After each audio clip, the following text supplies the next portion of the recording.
I'm your mom, and today we're going to talk about Maslow's hierarchy of needs. But before I get into that, I'm sure you noticed that it has been a while since I posted a video. In that time, my hair turned blue. I switched from one university class to another. I'm taking stats. Not my favorite subject. Too much math. Not my favorite. I like other psychological things, but not the stats.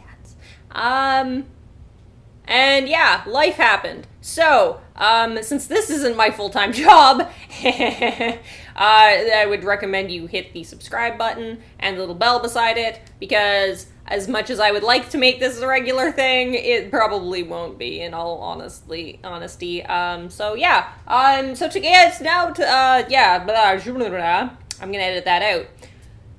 Today, Maslow's hierarchy of needs is basically the idea that people's needs come in a specific order. So, I will get right to it. Take the brain down and up to... Okay, so the idea is that these come in a very specific order, and one has to be achieved before the next on the list, and so on. So, starting off with physiological. So your basic survival, your eating, your sleeping, your needing to pee, that all fits in there. You need a place to pee, which is why pay toilets are immoral. Next is safety. Yeah, you need, obviously, the not getting stabbed or mauled by a bear. Those are important things. Next is love and belonging. So having friends and loved ones. So not necessarily your mushy love, but general sense of, community. Next is esteem. So getting recognized at work. If you run a workplace, recognize the achievements of your employees, because that is a basic need, and they will work harder when they feel like they are appreciated. Next, self-actualization is when you are satisfied with your life as it stands. If a person is aiming for self-actualization eventually and they're not getting recognition at work, they're probably going to switch jobs to some place where they might actually get that recognition, and you'll lose employees. It's a very practical list. Very practical. Then there's a bonus. The bonus round is self-transcendent. So that's when you find spirituality and you decide to make the world better for other people. Not very many people get to that level. Most people hover around here, and that's just society's nonsense.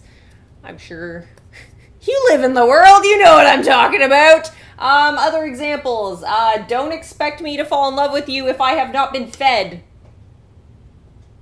Don't expect a homeless person to dig themselves out of their situation, because if they can't look after their need to eat and drink and pee, then they're not going to do very well in a job interview. That is 3 steps higher than where they are trying to get.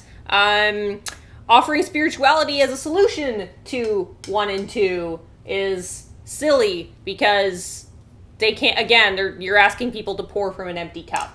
The super best friends will not help you in a knife fight.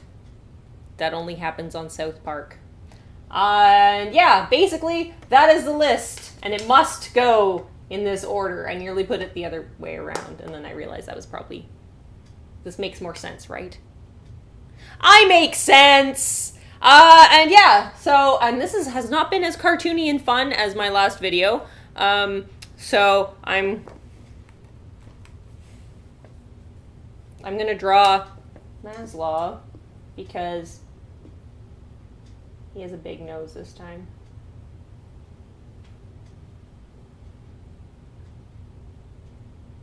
And a curly mustache. I don't actually remember what Maslow looked like. He's gonna have science hair.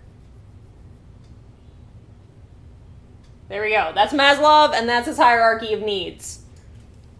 Hit the subscribe and the bell if you want to see my next video. And until then, Alohomora.